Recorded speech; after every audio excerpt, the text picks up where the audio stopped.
Je m'appelle Sylvain Leroux. Je suis originaire du Canada, mais je vis en Amérique. En profession, oui, je suis musicien, artiste, flûtiste. Je joue aussi le saxophone, la guitare, un peu de percussion, compositeur, arrangeur, chef d'orchestre et éducateur aussi, professeur de musique. C'est plutôt la flûte qui est venue à moi, plutôt que moi qui est allé à la flûte, parce que je me suis impliqué dans la musique africaine à Montréal quand j'étais jeune. Je sortais de l'école de musique et je m'intéressais aux musiques du monde, particulièrement à la musique africaine. Et puis j'ai eu la chance de tomber sur un musicien africain au Canada, du nom de Yaya Diallo, qui est un Malien, Sanoufo. J'ai travaillé avec lui et puis il m'a ouvert la porte de la musique africaine pendant plusieurs années. On a fait un disque d'ailleurs qui avait eu un certain succès à l'époque, qui était le premier disque de musique africaine qui avait été fait au Canada à l'époque. C'était sorti en 1981. Bon, et puis après ça, j'ai travaillé avec d'autres musiciens africains. J'ai rencontré le premier joueur de kora, Griot, qui est venu à Montréal. Il s'appelait Yunusa Sissoko. Et il faisait partie de la famille de Mbadi Kouyaté. Et lui, il m'a initié à la musique mandingue, les morceaux Sunjata, Kimebrema, et Mariama, Kedo, bon, tout ça.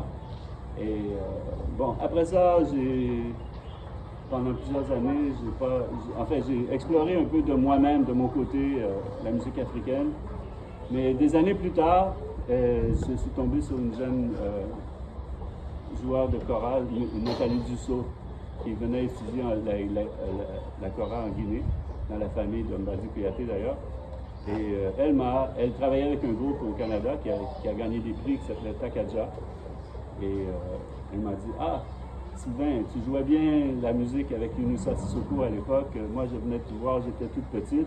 Mais maintenant, je suis grande, je joue la kora et je suis dans ce grand groupe-là. Et maintenant, on aurait besoin de quelqu'un qui peut jouer la flûte guinéenne. Moi, je vais en Guinée. Pourquoi tu ne viens pas avec moi étudier ça? » Donc voilà, c'est comme ça que je suis tombé dans ça. C'était en quelle année? Ça, c'était en 95. Lorsque vous êtes arrivé en 95 pour apprendre la flûte, comment est-ce que vous avez trouvé l'atmosphère? Bon, pour moi, c'était complètement nouveau. Je suis un Nord-Américain, Montréalais. Maintenant, je suis New-Yorkais, je vis à New York, donc c'est vraiment très différent. Mais bon, comme j'étais déjà amoureux de la culture africaine, de la musique africaine, j'étais très ouvert. Bon, je connaissais aussi un peu comment les gens sont, la façon dont ils parlent, la façon dont ils aiment se serrer la main, dire bonjour, une certaine façon de politesse africaine, une chaleur humaine. Donc voilà, je me suis adapté, c'était pas tellement difficile, j'étais bien entouré, j'étais protégé, j'étais dans une famille, la famille de Martinos, un grand danseur. On était à Manquepa à l'époque, dans le quartier Manquepa. Et tous les jours, mon professeur venait chez moi pour me faire travailler la flûte pendant quelques heures. Qui fut le professeur? Le professeur s'appelle Kikala Diakité. C'était mon premier professeur de flûte. Donc voilà, j'ai fait un mois comme ça, tous les jours, la flûte. Mais bon, c'était parce que moi, j'ai étudié la musique classique, j'ai étudié la musique jazz. Bon, la flûte, maintenant, la façon dont... Chez nous, on analyse tout, hein? On décortique, ok, bon, ça c'est deux croches, deux doubles, c'est bon, telle note, et puis on a tendance à analyser, mais avec ça, cette musique-là, je ne pouvais pas faire ça parce que c'était, bon, le phrasé, la façon de souffler dans la flûte, c'est pas la même chose. Donc il fallait que j'écoute, j'essaie d'imiter ce qu'il fait. C'est comme si on essaie d'apprendre une autre langue. Donc c'est comme si vous avez constaté à un moment donné ce qu'on vous a appris dans l'amphithéâtre et ce qui était là sur le terrain, il y avait carrément une différence en fait. Oui, complètement. Ok, et quelles ont été les premières notes qu'on vous a léguées? Bon, la première chose qu'on m'a donnée, c'est un exercice là pour nous montrer les niveaux de la flûte. Voilà, c'était ça.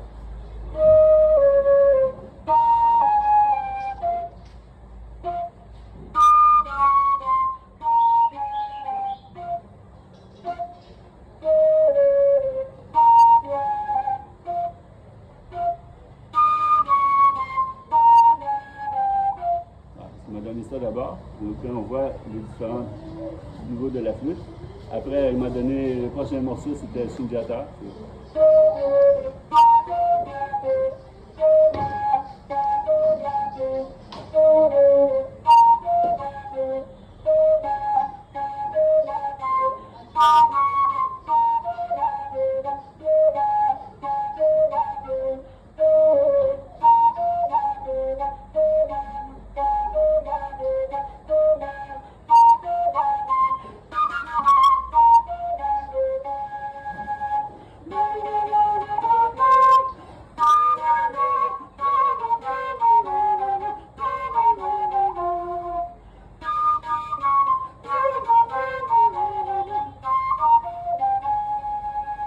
Qu'est-ce que vous venez de dire là?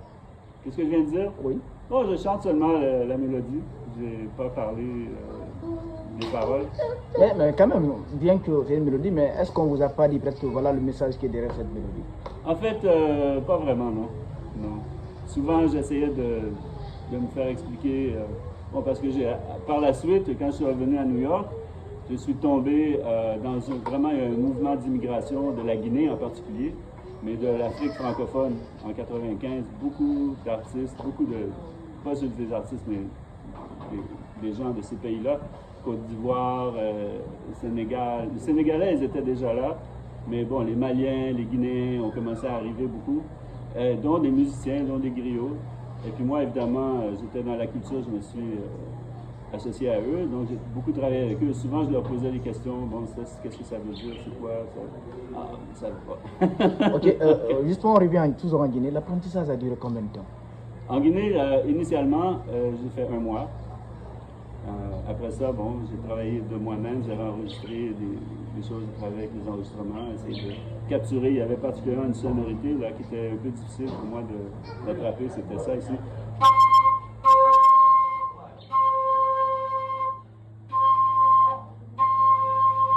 Sonorité là.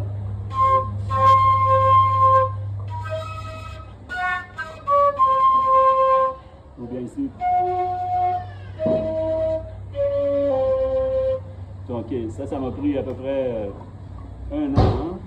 1 an de travail avant que ça commence à sortir. Ben, justement, après maintenant avoir fini de faire l'apprentissage en Guinée et votre retour du côté des États-Unis, comment est-ce que vos amis artistes qui étaient là, ils ont compris en fait le fait que vous êtes venu en Guinée pour 1 mois, vous avez déjà compris quelques notes de flûte et vous repartez maintenant juste là devant eux? Bon, j'avais des contacts. D'ailleurs, le groupe Takaja en question, j'ai enregistré un disque avec eux. J'étais très content. Et après, il y avait un grand ballophoniste là, du nom de Nabi Camara. Qui lui aussi, j'ai travaillé avec lui. Lui aussi, on a fait un enregistrement. Après, il y avait un musicien brésilien, Nego Gato. Il voulait que je mette ça dedans. Les gens ont commencé à demander ça. Parce que quand je suis arrivé en Amérique, en fait, j'étais le seul. Il n'y en avait pas d'autres. Je n'ai pas pu identifier une autre personne qui jouait cet instrument-là à l'époque.